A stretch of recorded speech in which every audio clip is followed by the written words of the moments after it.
నమస్తే, welcome to editor analysis. Operation Bengal చొరబాటుదారుల గుండెల్లో Suvendu mind game.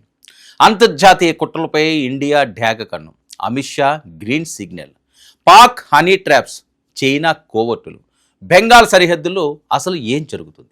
Mamata mark పాలిటిక్స్కు ఎండ్ కార్డు. హోల్డింగ్ సెంటర్ల వెనుక అసలు రహస్యం. రోహింగ్యాలు, బంగ్లాదేశీయుల రిపోర్టేషన్కు ముహూర్తం ఫిక్స్. ఇది బెంగాల్లో జరుగుతున్న అంశం. గత కొన్ని రోజులుగా మనం చూస్తున్నాం బెంగాల్లో జరుగుతున్న అంశాలు. దీదీ అరాచకాలన్నీ కూడా ఒక్కొక్కటిగా తన పాపాలన్నింటినీ కూడా బయటికి లాగుతున్నాడు. దీదీ అయితే కాస్త సైలెంట్ మోడ్లోకి వెళ్ళింది. గ్యాంగ్లందరూ ఎక్కడికక్కడ చెల్లాచెదరైపోయి, అంతేకాకుండా పూర్తిగా బెంగాల్ని ప్రక్షాళన చేయాల్సిన బాధ్యత ఇప్పుడు సువేందు చేతుల మీద పడ్డది. అదే చేస్తున్నాడు వెనకాడు వేయకుండా.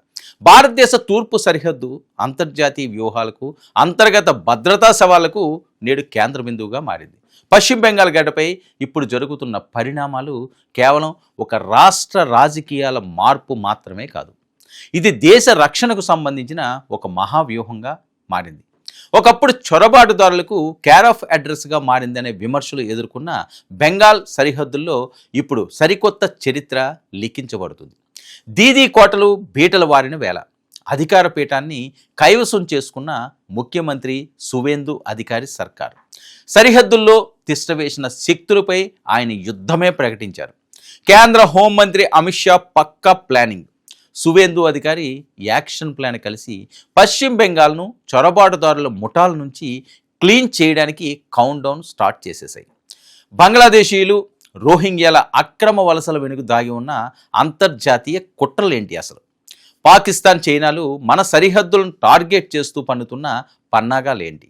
వీటన్నిటికీ చెక్కుపడుతూ సువేందు ప్రభుత్వం చేపట్టిన చారిత్రాత్మక డిపోర్టేషన్ ఆపరేషన్ వెనుక ఉన్న అసలు రహస్యం ఏంటి?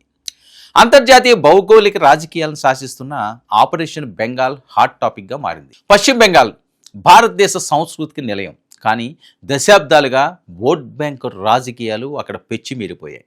సడలిపోయిన సరిహద్దు భద్రత కారణంగా ఈ రాష్ట్రం అక్రమ వలసదారులకు స్వర్గధామంగా మారిందనే ఆరోపణలు ఉన్నాయి. అయితే ఇప్పుడు కాలం మారింది. ఇప్పుడు అక్కడ పాలకుడు మారాడు, పాలకుడి వ్యూహం కూడా మారింది.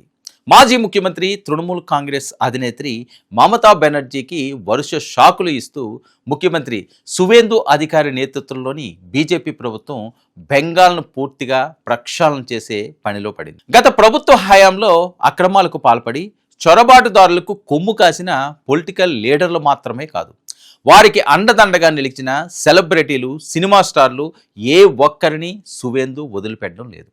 ఈడీ, ఐటీ దాడులతో అందరి చరిత్ర తవ్వుతున్నాడు. కానీ ఇది కేవలం ట్రైలర్ మాత్రమే. అస్సలు సినిమా ఇప్పుడే మొదలైంది.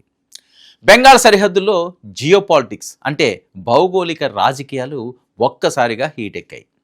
రాష్ట్రంలో అక్రమంగా నివసిస్తున్న విదేశీ పౌరుల డిపోర్టేషన్ అంటే స్వదేశాలకు తిరిగి పంపించే ప్రక్రియకు సువేందు ప్రభుత్వం శ్రీకారం చుట్టింది.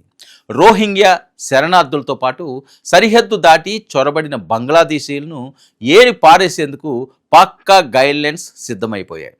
దీనికోసం రాష్ట్ర వ్యాప్తంగా అత్యాధునిక హోల్డింగ్ కేంద్రాలను నిర్మించాలని అన్ని జిల్లాల కలెక్టర్లకు లిఖితపూర్వక ఆదేశాలు కూడా జారీ అయిపోయాయి. ఇక అనువైన స్థలాలను గుర్తించి యుద్ధ ప్రాతిపదికన పనులు ప్రారంభించాలని ప్రభుత్వం ఆదేశించింది.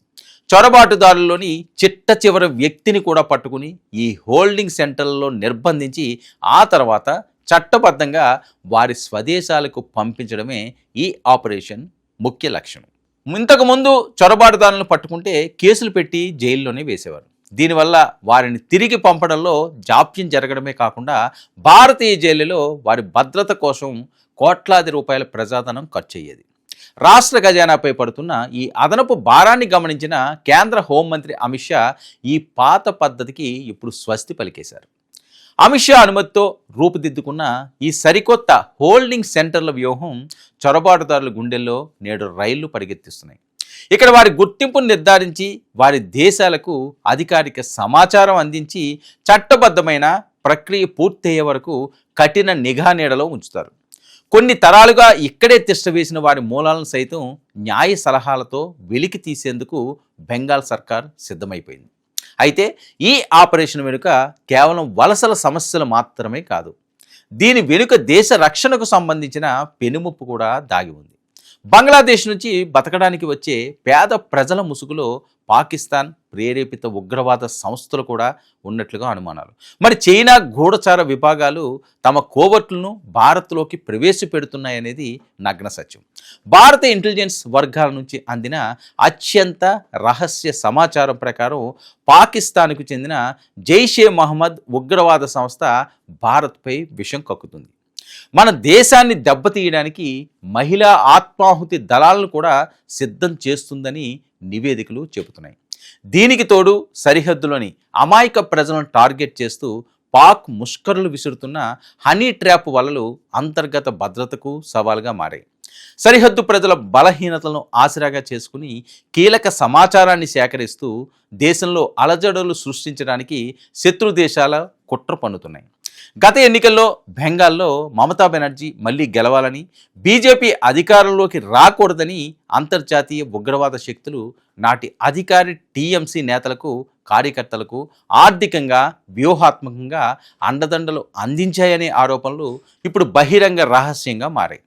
దేశాన్ని లోపల నుంచి బలహీనపరిచేందుకు జరిగిన ఈ అంతర్జాతీయ కుట్రలను ఛేదించడానికి కేంద్ర రాష్ట్ర ప్రభుత్వాలు సంయుక్తంగా నేడు రంగంలోకి దిగినాయి. ఆపరేషన్ సింధూర్ తర్వాత భారతదేశం, పాకిస్తాన్, చైనాల ప్రతి కదలికపై డాగ కన్నుతో నిఘా పెట్టింది. సరిహద్దుల్లో కేవలం తుపాకులు, టెక్నాలజీలు మాత్రమే కాదు, ప్రజల్లో చైతన్యం కూడా అవసరమని భావించిన హోల్డింగ్ సెంటర్లు నిర్వాహకులు ప్రభుత్వానికి ఒక సంచలన ప్రతిపాదన పంపారు.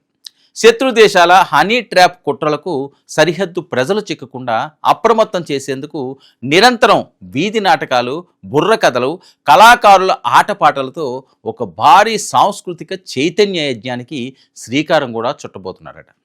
ఇక భారతదేశ సార్వభౌమాధికారాన్ని సవాల్ చేయాలని చూస్తున్న శత్రువులు ఆట కట్టించేందుకు కేంద్రంలోని మోదీ, అమిత్ షా ద్వయం అందిస్తున్న పూర్తి మద్దతుతో సువేందు అధికారి సర్కార్ అడుగులు వేస్తుంది. ఇప్పుడు మరి అంతర్జాతీయ శక్తుల కుట్రలు భగ్నం చేస్తూ చొరబాటుదారులను ఏరి పారేయడానికి బెంగాల్ ప్రభుత్వం తీసుకోబోయే ఆ కఠిన చర్యలు ఎలాంటి పరిణామాలకు దారి తీస్తాయన్నది దేశవ్యాప్తంగా ఇప్పుడు చర్చ సాగుతుంది. సో ఎలాంటి పరిస్థితుల్లోనైనా ఎవరైతే అక్రమ చొరబాటుదారు ఉన్నారో, చైనా పన్నే కుట్రలేంటి, పాకిస్తాన్ ఎలాంటి వక్ర బుద్ధి చూపిస్తున్నది, ఇవన్నీ కూడా పూర్తి డేటా ఇంటెలిజెన్స్కి ఆల్రెడీ వెళ్ళిపోయింది. ఇది కేంద్రం చేతుల్లో ఉన్నది. ఏ నిమిషంలోనా ఎలాంటి స్పెషల్ ఆపరేషన్లన్నా చేయడానికి రంగం సిద్ధం చేశారట.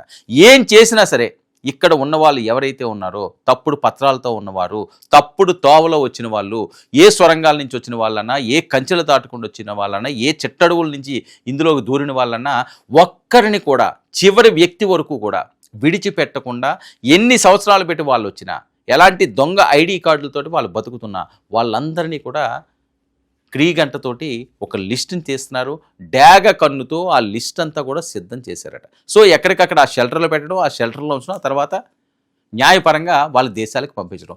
లేదు మేమేదో తప్పుడు పనులు చేస్తాము, వేరే ఆలోచనలు ఉన్నాయి మాకు, లేకపోతే వేరే అరాచకాలు సృష్టిస్తాము, ఆ ఇన్ఫర్మేషన్ కానీ వచ్చిందంటే అక్కడికక్కడే లేపేయడానికి కూడా వెనకాడకూడదు అని చెప్పి డైరెక్ట్గా కేంద్ర హోంశాఖ ఆర్డర్స్ ఇచ్చినట్లుగా కూడా వస్తున్న సమాచారం. మరి ఇదే జరిగితే చాలామంది ముష్కర్ల పీడ విరగబడపోతుంది. అంతేకాకుండా మహిళలతోటి ఏదో ట్రాపులు చేయించడానికి, విధ్వంసాలు సృష్టించడానికి కూడా పాకిస్తాన్ వక్రబుద్ధిని మళ్ళీ బయట పెట్టబోతున్నదట.